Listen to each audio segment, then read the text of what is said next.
Nah, kalau misalnya menurut dokter nih, situasi di mana APD masih kekurangan di Indonesia, itu apakah boleh seorang dokter melakukan pelayanan, Dok?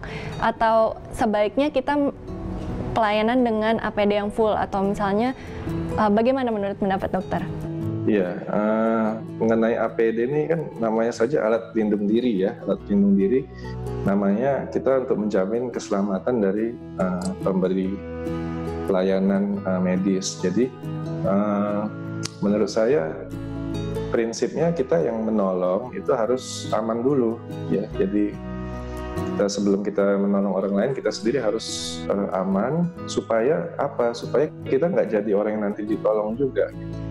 Kalau misalnya kita jadi pasien, yang kita jadi tenaga medis yang selalu memberi pertolongan, terus kita sendiri juga nanti jadi pasien, tenaga medisnya berkurang, itu dampaknya adalah memperkeruh suasana jadi ya, bukan kita menyelesaikan masalah. Jadi emang prinsipnya adalah kita harus keamanan diri kita sendiri dulu, baru kita bisa memberikan pertolongan pada orang lain.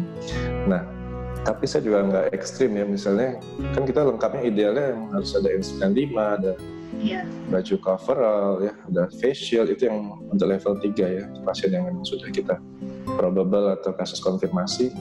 Nah kalau misalnya tidak ada N95, ada KN95 ya masih bisa lah dipakai ya, walaupun memang tidak sebaik.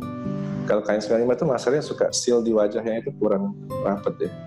Jadi memang kita bisa akalin lah dengan misalnya kita pasang plester di masker biar nempel ke kulit kita, atau misalnya dulu juga coverallnya belum tersedia bisa pakai baju jas hujan, itu memang kalau tidak terpaksa ya masih bisa gitu ya.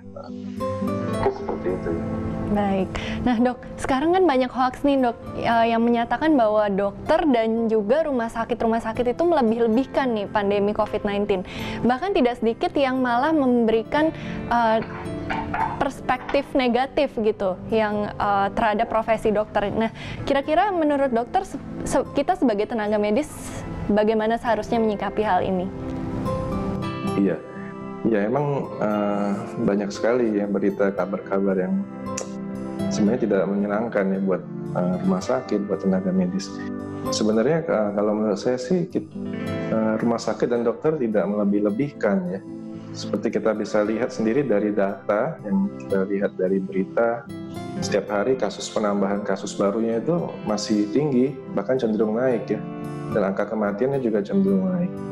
Ini bukan cuma terjadi di Indonesia saja, bahkan di luar negeri itu di Amerika, di India gitu, di Rusia, Brasil tuh mereka lebih parah lagi ya. Jadi emang sebenarnya rumah sakit mau mengambil safety measures-nya adalah emang kita karena gejala-gejala COVID ini emang seperti gejala orang batuk pilek biasa ya, seperti flu. Jadi mau nggak mau ya kita emang harus rumah sakit harus hati-hati, jangan sampai kita kecolongan bahwa dia ini sebenarnya COVID tapi tidak dianggap sebagai COVID ya.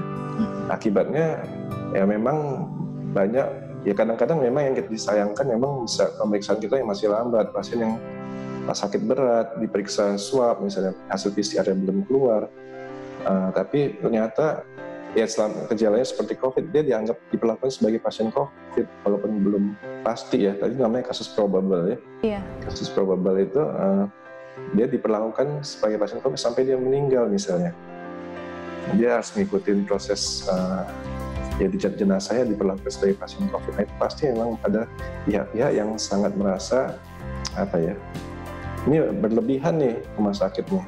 Tapi sebenarnya itu sebenarnya untuk keamanan semua ya, keamanan baik tenaga medis, juga keamanan buat keluarga pasien itu sendiri. Kalau mereka diperlakukan sebagai jenazah biasa yang takutkan nanti mereka juga bisa tertular. Sebenarnya yang saya rasakan penting adalah kuncinya itu di komunikasi. Karena emang kalau kita merawat pasien-pasien yang dengan COVID itu, apalagi misalnya di ICU gitu, itu mereka nggak bisa besuk gitu, nggak bisa besuk pasiennya. Terus mereka juga kadang di ruang tunggu pun enggak, karena tergantung kebijakan rumah sakit mereka ada yang tidak boleh ada pengunjung gitu kan. Nah jadi kita edukasinya ya paling lewat via telepon, bahkan kita lewat untuk tindakan-tindakan yang invasif pun misalnya seperti pemasangan kateter vena sentral, intubasi atau apa, kita minta persetujuan lisan dulu lah minimal gitu dalam kondisi emergensi. Jadi kita via telepon. Nah memang kalau via telepon ini yang seringkali tidak mudah ya, namanya kita ada hambatan komunikasi, nggak bisa bertatap muka gitu. Jadi kita harus telepon dulu, itu kan sebenarnya usaha lebih ya. Kita harus kontak secara terus. Nah itu yang menurut saya kuncinya, kita harus komunikasi yang baik, menjelaskan kepada keluarga pasien, jangan sampai misalnya sudah sampai dia misalnya kondisi terburuk, meninggal, kok dia diperlakukan harus mengikuti protokol COVID gitu. Kuncinya sih di komunikasi sih menurut saya dari tenaga kesehatannya. Ya. Oke, baik dok. Nah, sebagai seorang dokter nih dok, dan juga pengikut Kristus, kira-kira apa sih yang menjadi dasar pemikiran kita untuk tetap berjuang di masa kritis ini dok? Ya,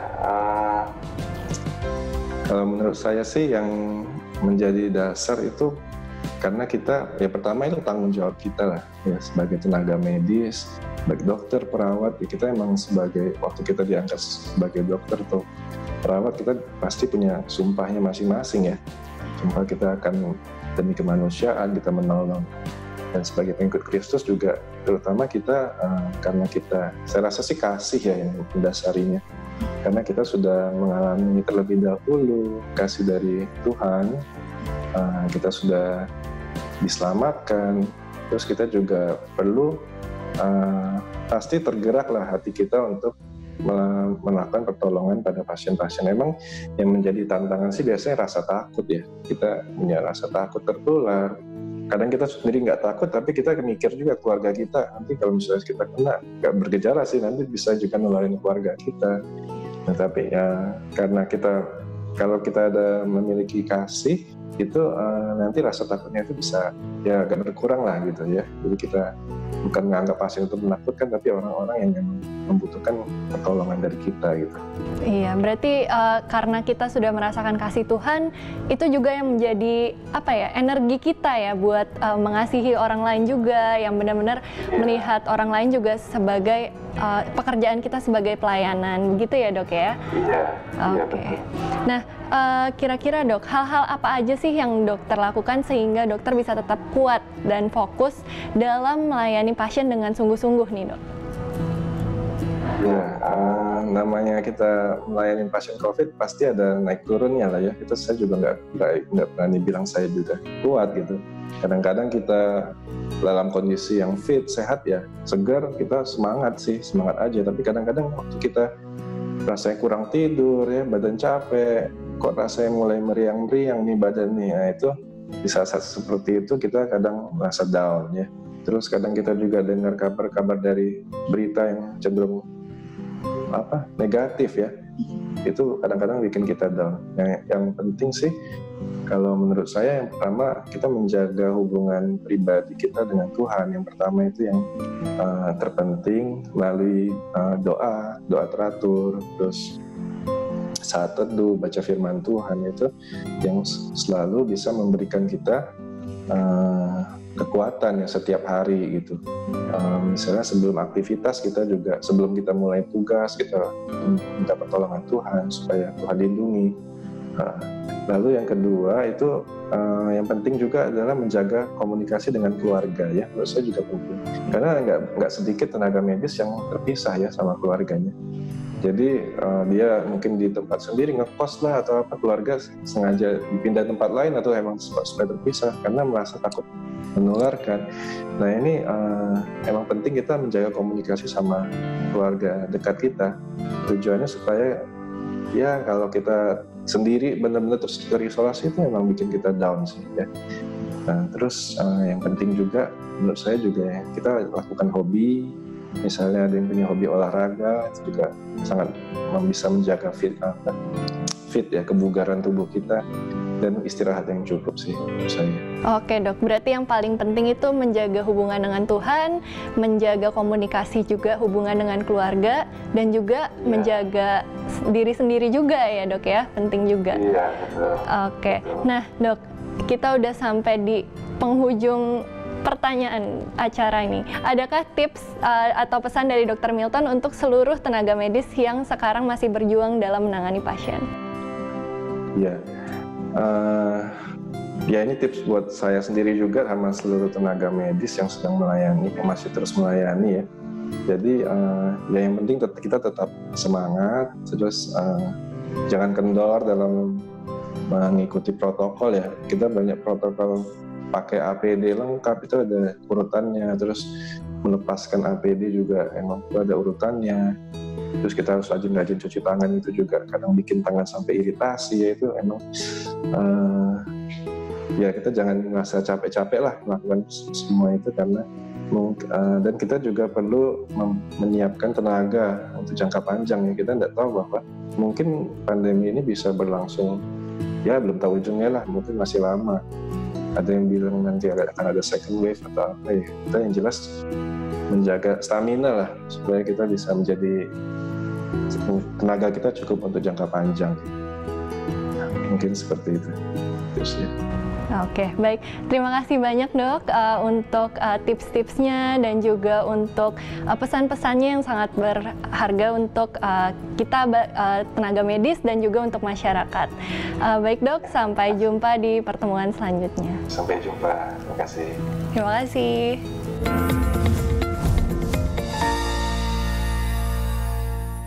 Perjuangan para tenaga medis tidak dapat dilakukan sendiri. Tanggung jawab untuk memutus rantai COVID-19 juga menjadi milik masyarakat.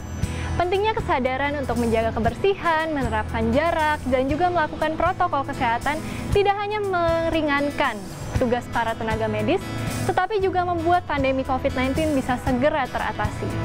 Mari bersama membantu perjuangan tenaga medis dimulai dari diri sendiri.